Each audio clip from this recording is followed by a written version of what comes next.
Hey guys, it's me again. I'm back. Whoa. Sorry about that.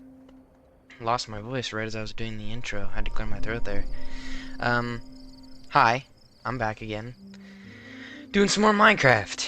I don't really have a plan yet, but I want to make a video. I just put up the Water Temple raid video. So for me, I just got back from doing adventuring. Uh, but I wanted to keep recording, but I didn't want the video to get too long, so here I am. But anyways, in our last adventure, we went off into the horizon and sailed out to a sea temple, killed the Elder Guardians, and stole the treasure. That was pretty sick. I'm really happy with the way that all went, and I thought we got some pretty cool loot out of it. If you guys want to see what it is over here, it's the Tide armor trim, and then there's some golden blocks that we got out of it. Although we already had plenty of golden blocks, we got some more. Oh, right here. These 8 to be exact, which I think is really funny since we already had a stack of 64. But, whatever. I also made a new armor set, and we had a little bit of a dance party, which is cool.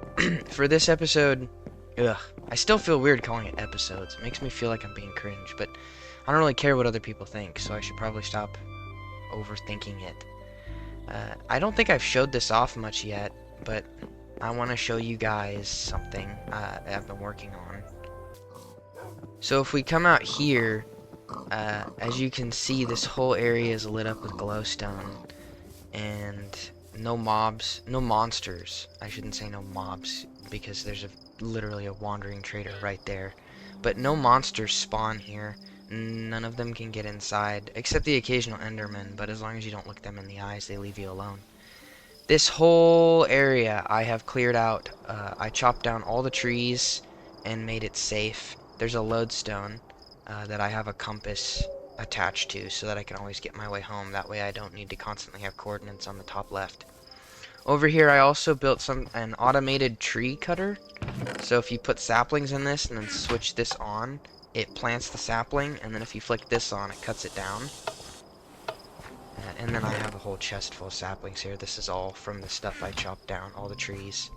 And then if you come over here, this thing right here is a little scuffed. I might redesign this or remove it. This sort of like entrance section. But that stone brick pillar holds up a nether portal, the new nether portal. I think you guys have seen it in a few videos now where I come up here and I just go through the portal. I moved it. It was originally down there, but I had a desyncing issue where every time I went into the nether dimension and then came back to the overworld, it would pop me back out about 300 blocks that way in the middle of a jungle, and that was really annoying. But I fixed that, and now I've got this huge stone brick obelisk built into this mountain, and it holds up the portal. And then I have these slabs here because sometimes creatures get through. I've had a few times where I've walked through this portal, and when I've reached the other side, something has been waiting to kill me, so this sort of keeps them from going through, and it also keeps anything from the other side from coming through. But if we come back over down here, I made this nice staircase leading down, and then there's a path that cuts into the mountain, and it comes out right here, which I really like. However, I think I kind of overdid it with this huge brick section. I didn't need to do this, so I might break it down later and redesign it to be a little bit different. But I like it. There's a nice brick path, staircase that comes up here, and it takes you all the way to the top of the obelisk that I made. And then if you come through this path here, you can come across my friend's house. She built this. I say friend, it's actually my niece. She decided to play on this world with me a little bit, and she built this. She's a pretty decent builder. But yeah. I just wanted to show you guys that real quick, so that you guys could see some stuff that happened off camera. and not all of it happened entirely off camera. Some of it was just things that happened that I didn't include in videos. But yeah, here we are. This is going to be a village. I'm gonna make a huge town, and my house is gonna overlook the whole thing. As far as this episode, or installment, or video goes, I do have a plan. So, if I'm gonna take us back over to the top because I want to show you something.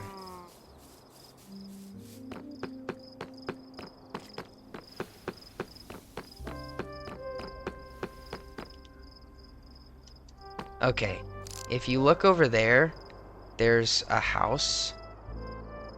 That one specifically with the crafting table. There's a villager that lives inside that I have converted into a cartographer. I don't think I'm gonna keep him as a cartographer. Instead, I might make him into a librarian so I can buy mending books. He's the only guy left in that village alive. I've passed through that village a few times on different adventures, and every single villager has been killed, except him. And he is only alive because he's in a very specific house that the monsters can't reach at night. And so he's just chilling up there. So my plan for this episode is I'm gonna build a bridge from his house all the way over here, and then give him a safe place to live. And then once I'm done with that, he's just gonna live here, and we'll see how that goes. I have no idea how long it's gonna take or how troublesome it's gonna be, but that is the plan that I have put together so far, and I'm just gonna wing it and see how it goes. But I'm gonna go ahead and go to sleep, even though the moon's setting and it's almost daytime. And I'm gonna grab some extra blocks and stuff that I've been using to build and just get to work on it. I'm gonna use a minecart and rails to transport him, because villagers are kind of hard to manage. You can't just get them to follow you, unfortunately. I do wish that Mojang would make it a little bit easier to move villagers to new locations so that you could set up an actual village, but they haven't done that yet. Okay, so I'm back. I've got my armor. I've got everything that I need in my inventory. I have a bunch of blocks that I don't really care that much about. I don't know if I'm gonna build with netherrack, but it doesn't really matter. Netherrack's easy to break with my tools, and it makes tearing down this bridge a lot easier once I'm done with it. I'm gonna go ahead and head over to that village and see if I can get that villager to come over here, or transport him, and hopefully this doesn't go absolutely horrible, because he's the only villager within like hundreds of thousands of blocks. Okay, we're almost there. Once we get to the top of this mountain, I will show you guys, you know, what he's like and everything. There's nothing really that special about him at the moment. He's literally just the only survivor in this village of people. It's unfortunate because every village I've come across in this game, except for one, has completely crumbled to pieces because of monsters. And I guess that's my own fault for playing on hard mode. Here it is, the cartographer. Playing on hard mode lets zombies bust down doors and everything, so they can't ever really escape monsters by hiding in their houses. But I digress. The village that I'm gonna make is gonna be safe, and it's gonna keep them from dying. I don't really have a name for it yet, but I will let you guys know what it's gonna be. And yeah, I don't really know much what to say beyond that. I'm just gonna go ahead and get to work on what there is. I'm not gonna overbore you with the details. We're gonna build a bridge all the way over there, and we're gonna get him where he needs to go.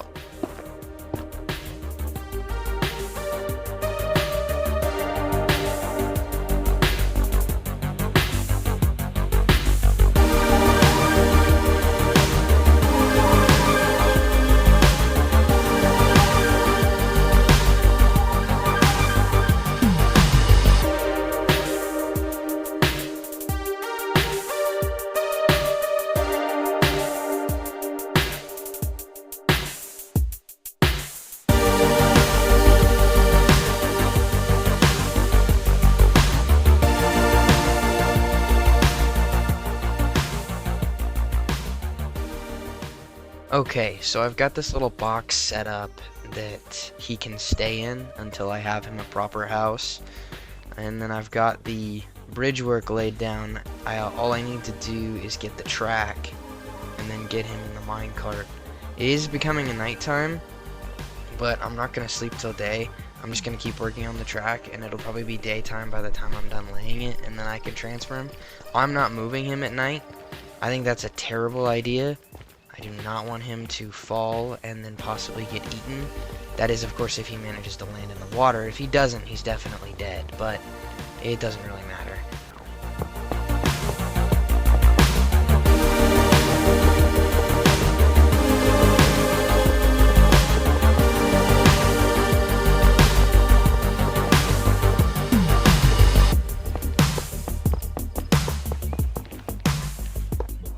Okay, so I just finished laying down all of the railing. That was a lot of iron I had to use, but fortunately all those mining trips that I went on really paid off. I was able to actually finish it, and I still have plenty of iron left over, so it didn't hurt me too bad. But the track's done. I have the minecart ready. I'm gonna go ahead and put my iron away and go get him, and he should be here by tomorrow morning. I know, you're freaking kerfunkled. Let's go.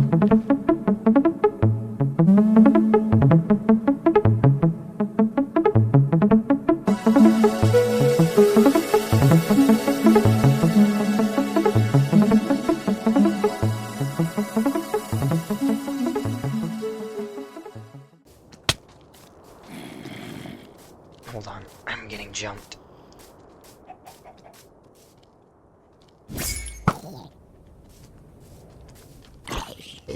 Okay.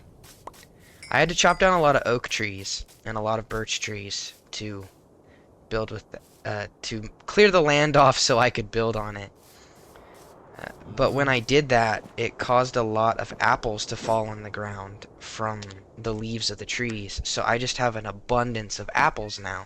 And I thought of apple oak, then I thought of birch oak, and then I realized, you know, Appleseed sounded kind of homey, I think is the word. I don't know. It sounded like a wholesome name for a village, and I want this village to be peaceful and full of life and color and, you know, just the good guy place, I guess, is... I don't know why I describe it like that, but I just want it to be a hopeful and peaceful place for people to come live. And if I'm the only person that ever plays on this world, that's fine. It'll just be where I live. But if other players want to join and they want some place where they can just chill out and farm and possibly build stuff, then I thought this village would be good for that. Oh shit. That bow had punch on it. Oh, that's a pretty decent bow too. And not just punch, but power. That's a nice bow. I might save that for somebody else. Huh. Thanks, Mr. Skeleton. I mean, he didn't give it to me. I slaughtered him and stole it off his corpse, but thanks anyways.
Alright, I'm stuck under the counter, Phil. Look at that.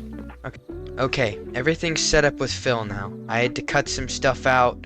I was trying to get his trades working properly, and they weren't.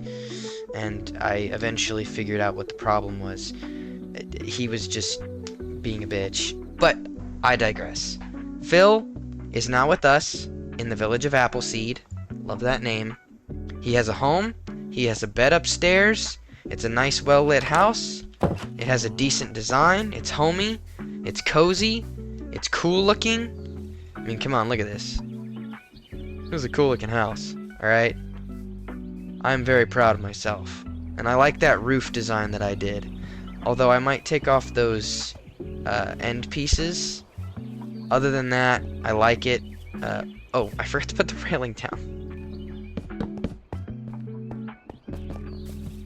Okay, so there's a little bit of railing coming up at the top of the stairs. And you can kind of stare out like this. Yeah, I like this house. I don't think I'm done with it yet. I'm one of those people that kind of constantly second guesses themselves, especially when building, because I'm always concerned that it's not good looking enough. I feel like I'm done, at least for now. This recording has kind of gotten a little long, and there's a lot that I need to cut out, a lot of like in the middle stuff. But I just wanted to get this basic task done because it's been on my list for a while, and I wanted to film it and make sure that it was caught on camera. Oh yeah, I like that better. Yeah, that's way better. Okay, I think the house is done for now. I might do some more decorative stuff with it later around the outside, like add some plants and shrubbery, and then I might update the railing a little bit to extend out more. But other than that, everything else I'm going to leave the exact same. I'm going to go ahead and be done for now, though, because, like I said, this recording's gone on for a while, and I do need to go take care of some stuff. But, yeah. Bye.